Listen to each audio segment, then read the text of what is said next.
cha cha, dun dun dun dun dun dun, cha cha cha, dun dun dun dun dun dun dun.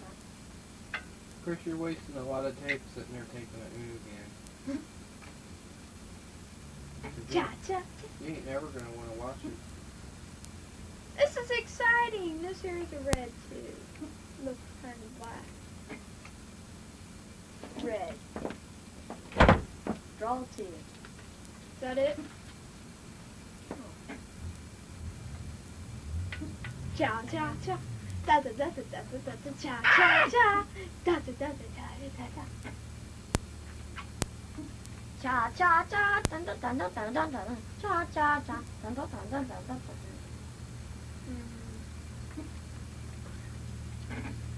Then put down wild or something. Excuse me. I don't need that crap. Blue 9. There's a red 9, and you got another 9. You can put that down. Oh, wrong way, 9. You can put that down if it's a different color. So reverse, blue, reverse, blue, and a 6. Is that it? Yeah, I'm done. Let's Oh see. yeah, you know. You didn't have to say it. I got a 3, 7, 5, 15, 1, 16, and a 5. Whoop.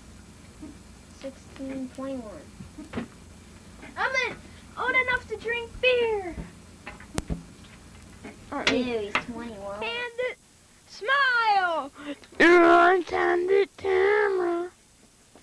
12. Play another game. 12. In the 11 months of this year, they have confiscated $350 million worth of dope coming across this border, doubling last year's 12-month figure. They've doubled seizures over a year. December 2nd, 1986. Every 35 seconds they are illegal. So Can I we move don't this know back which of over them here? are just coming to work and who are the mules carrying dope. We're gonna examine them. We'll examine that issue later in the broadcast. This is obviously part of the front line in the war against dope. Right now, we're going to go behind the line. Chris, don't give her more. The helicopter. Can't see it too good. A major source of marijuana and heroin coming into the United States. A few years ago, Mexico declared war on its homegrown dope. Thanks to the American taxpayer, they were armed with the world's largest drug eradication fleet, about 90 aircraft. Using them, Mexico dropped from number 1 to number 4 supplier of America's heroin and pot. So far, so I'm good. afraid of heights. But since then, the effort has been falling apart. When we were there, American officials complained that far less than half the aircraft provided by the United States were actually flying their intended mission. The Mexicans say the reason is a chronic lack of spare parts. But highly placed U.S. sources claim corruption, not maintenance, has crippled the program. If the problem in Mexico is one of corruption, here in Colombia, capital of the drug smuggling empire, the problem is intimidation. It was just about a year ago, for example, when anti-government guerrillas, apparently working for the drug traffickers, took over the Colombian Supreme Court. Chris, I'm gonna take off. You're gonna have to move that. In the flames of battle, a dozen members of the High Court and more than 100 others were killed. The next day, officials discovered what the attackers were after. Documents, U.S. extradition requests for Colombia's drug kingpin. The dope traffickers had apparently hired terrorists to kill and burn so they wouldn't have to stand trial in the United States. About 80% of the coke imported into our country is processed in Colombia. But this is not where the stuff is actually grown. To find the real source of the snowstorm, you have to fly across the high Andes to Bolivia. It's a nation that seems sculpted out of ancient history. Go.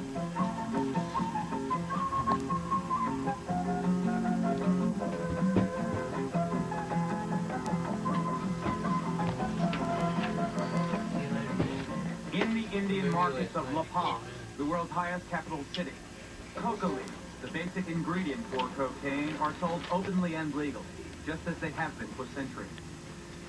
Whatever use the leaves are put to by dope crooks up north, here they're chewed to fight off hunger and for energy in the thin air of the high Andes. But Bolivia produces at least 6 times more coca than it can possibly use legally. The rest, perhaps as much as 100,000 tons, being That's grown what, to be an processed hour? into cocaine.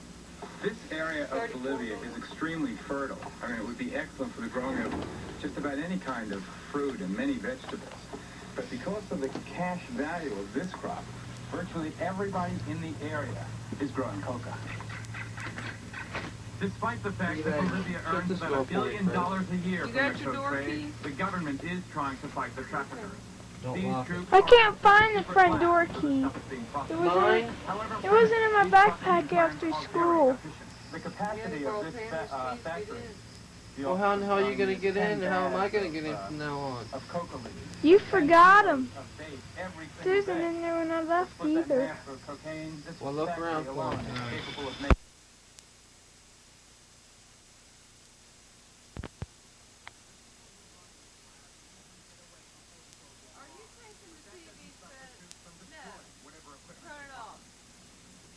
in what was definitely the most highly publicized action in the drug war. Last Turn it summer, U.S. off. troops arrived in Bolivia can't aboard a record it. gigantic Galaxy transport carrying Black Hawk Just turn helicopters. the camera off. They were there Put to it take the away. jungle back from the traffickers. The problem is they made so much noise You got upon 5 arrival, minutes, the buddy, smugglers that's it. all went into hiding. The GIs didn't manage a single arrest and seized almost no dough. But they did destroy a couple of dozen major labs. And I got confirmation our troops had indeed disrupted the dope trade from an unlikely but expert source. 10 kilos. Hi, Socks. 50 kilos if you wanted 500 kilos. If you've got the money, I can get the dough. Is the heat on right now? Yep. He's an old dope smuggler named Philip Williams, who made the mistake most of these guys do eventually. He got hooked on his own product. Now he's an addict, who spends most of his time smoking the local version of crack. When the Galaxy takes up and takes the choppers with it, I'm sure Bolivia will have a big fiesta. They'll have one big party. Philip and his dope-dealing friends undoubtedly had their fiesta. Whether or not it had accomplished anything lasting, about 2 weeks ago, the Galaxy left Bolivia. Maybe it was just to show that, unlike the Bolivians, they didn't need any help from the United States. But the government here in Peru has recently escalated its own war against the drug traffickers. The Peruvian president even went so far as to call out his air force. The vast Amazon region of Peru is striped with hundreds of remote runways like this one, under attack by government jets.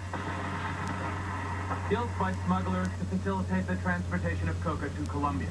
The government says it's attacked 166 of these clandestine airfields in just the last year. But it is an exercise in futility. Once the hulls are blasted, it takes the crooks just 24 hours to fill them up again. On the banks of an Amazon River tributary lies the epicenter of the coke-growing world, a sleazy little jungle town called Tingo Maria. Everybody here is involved in coke, either in producing it or fighting against that production. This large convoy is made up of the good guys. They're civilians imported from other regions to work on an impressive anti-coke eradication program. They are driven in heavily armed convoys to staging areas out in the countryside. From here, the journey to the coca is on foot. The stuff is planted in these remote regions both because coke grows best in these slightly cooler altitudes and because it's tougher for the authorities to get to. Like most fighters in the anti-dope war, these workers are underpaid. Even this aspect of the war against drugs is filled with danger.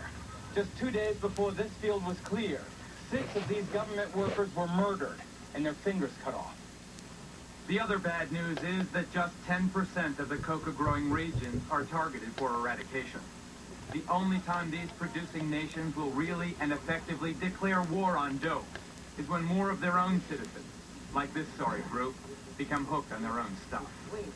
Locked up, this Peruvian crack addict freaks out and begins to mutilate himself, demanding to see his president. Soon the producing nations will realize drug use isn't just our problem. Despite a tremendous effort to stop the flow of drugs over the border, more is getting in than ever before.